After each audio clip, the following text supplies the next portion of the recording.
Hi friends, and welcome to my channel. Today I'm going to show you how I created these Seitan carnitas. But first of all, I want to send a shout out to the Seitan Appreciation Society group on Facebook, as they have been super helpful in sharing their techniques and the ingredients that they use. This has helped me so much in creating the recipes that I get to share with you. And if you already know how to wash the flour, then you can continue watching this. This is pretty much going to show you how I seasoned it and how I knotted the dough to create the carnitas seitan. If you don't know how to wash flour, please head over to my vegan drumstick video. That's going to show you step by step how I did that.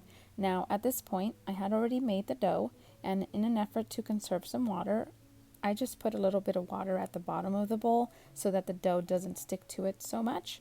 Now I've done it without putting any water at all, and it works just fine too, but I want to be conscious about my water use, so this is why I did that. These are all the ingredients I've used. Now I'm new to using marmite and that ham flavored broth base, and that made a world of difference in my carnitas flavor. So I highly recommend you get those. Now you don't necessarily have to get the vegan ham flavor, but I highly recommend it. The not chicken bouillon works well. And of course, I will include a listing of all the ingredients used as well as the measurements in the description box below. At this point, I have already included all the ingredients into a bowl, and then I whisked them all together to create a paste. And now that it's mixed well, it is time to season the dough. The dough has been sitting on the side. This is what it looks like. It should be very elastic at this point, not too wet. I went ahead and I cut it into 8 individual pieces. The reason I do this is because I use a smaller blender cup and I do not want to strain the motor. I do use a Ninja. It's 1100 watts, and it's worked for me this far, so I continue using it that way. It takes about 10 minutes to season the whole thing, so it's not so bad. Now, as you see here, I'm squeezing it. There's no water coming out of it. It shouldn't be too wet. And now I'm going to go ahead and add one of those chunks of dough into the blender cup, as well as 1 tablespoon of the seasoning mix. And I'm going to blend that for about 30 seconds. And this is what it looks like. Now, I wanted to make sure that everything was incorporated evenly, so I did knead the dough for a good 3 to 4 more minutes. And this is how I do that.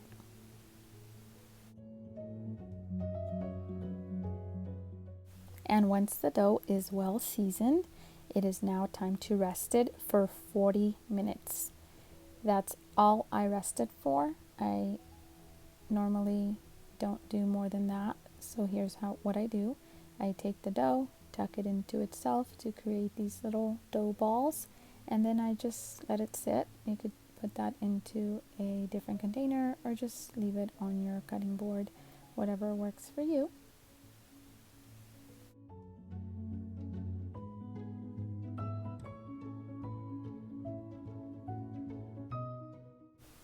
And while the dough is resting for 40 minutes, I start preparing my simmering broth. This is what I used for this one.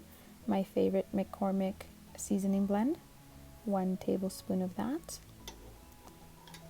And then my new vegan bouillon, which is the ham flavored one. This broth was so delicious, guys. If I wasn't doing carnitas tacos, I would have definitely used that as a gravy. But here I am showing you how I knot the dough. As you see, it is very elastic. It is not falling apart when I pull on it. This is the consistency you want to obtain. Now, if your dough is falling apart, it means it was not washed well, or there's too much starch in it, and this shouldn't be happening. So it shouldn't be tearing, other than of course if you're pulling it really hard, but even so, I'm pulling it pretty hard here and it's still staying together very well. And I do knot it until I have no more dough to knot, and then I take the little tail ends of that and tuck it into the dough itself. Now you're going to repeat the knotting process with all the dough balls, and we're going to go ahead and fry that before we put it into simmer.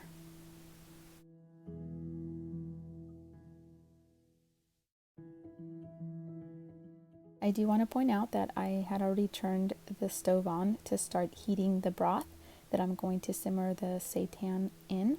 So here is where I am going to fry it, just enough to brown it on all sides. And I used a small pan, non-stick pan with some olive oil. You can use the oil of your choice. And this is the knotted dough.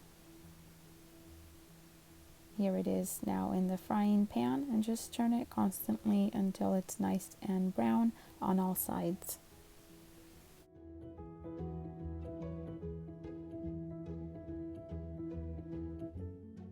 So here's some important information. I feel that it's really important because I don't want you guys to end up with spongy seitan. I want you guys to achieve beautiful shreds. The way you're going to do that is by simmering the seitan dough. Bubbles like these here are fine, but you never want your simmering broth to come to a full boil. This will make your dough expand too fast, creating those little bubbles, making your seitan very spongy. I did simmer for about an hour, and I did use my lid for the first 10 minutes just to bring the heat up high enough, not to a full boil, but just barely boiling. I then went down to a 2 or 3 setting on my stove, and I continue simmering for a total of 1 hour. I do adjust the heat as needed within the 1 hour cooking time. If it starts boiling, I turn it down, and if it's not hot enough, I turn it up a little.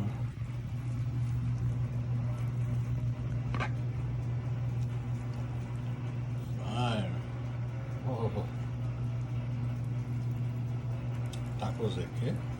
Like the carnitas? That's what I'm going for. I like You ever had that puerco sin puerco? You like the flavor? No, yeah, it was perfect. It wasn't even like... Once your seitan is fully cooked, you can use it in whatever dish you'd like. These would be perfect for pot pie.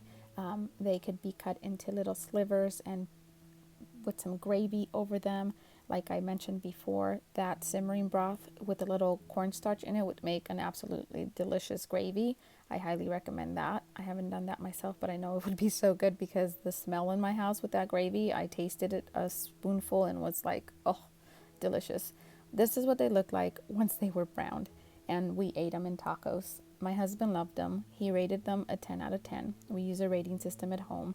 If my meals are rated 7 and above, I share them. If they don't, then I work a little bit extra on them to make them what, I was going for. And so these were definitely a 10. My husband said I didn't need to change anything with the recipe, and that's why I'm sharing it with you guys today.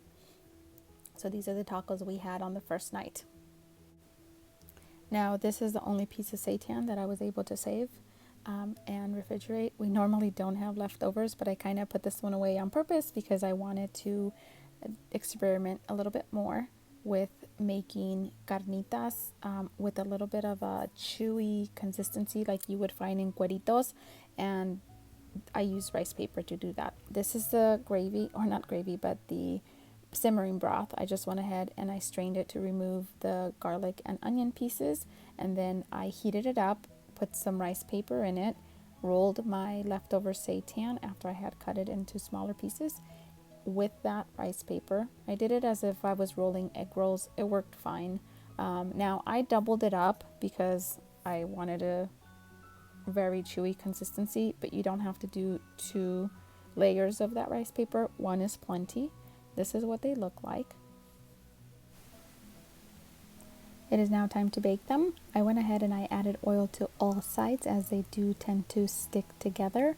I baked them for about 35 to 40 minutes at 400 degrees. Now do keep an eye on these because if the rice paper cooks too long, it does tend to harden. And what I did was I ended up chopping them into smaller pieces, and I put them back into the frying pan to soften the rice paper up just a little bit. I added the rest of the simmering broth, which not only did what I needed it to do, which was to soften that rice paper up, but it also added more flavor. I did add oregano and cumin. Unfortunately, I don't have those measurements because I just kind of sprinkled them on as I needed it. I also added some black pepper, and these were my results.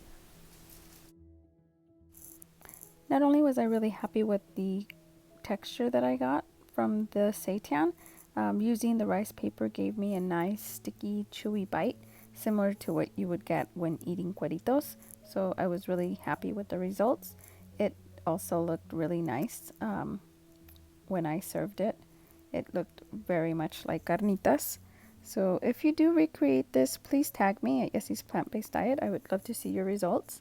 And I'm going to go ahead and also add some modifications that I made to the recipe in case you cannot find that vegan ham flavored bouillon. Thank you all so much for watching. To all you moms out there, happy Mother's Day. As yesterday was Mother's Day, today is Hispanics Mother's Day. So feliz Dia de las Madres to all the mamacitas out there.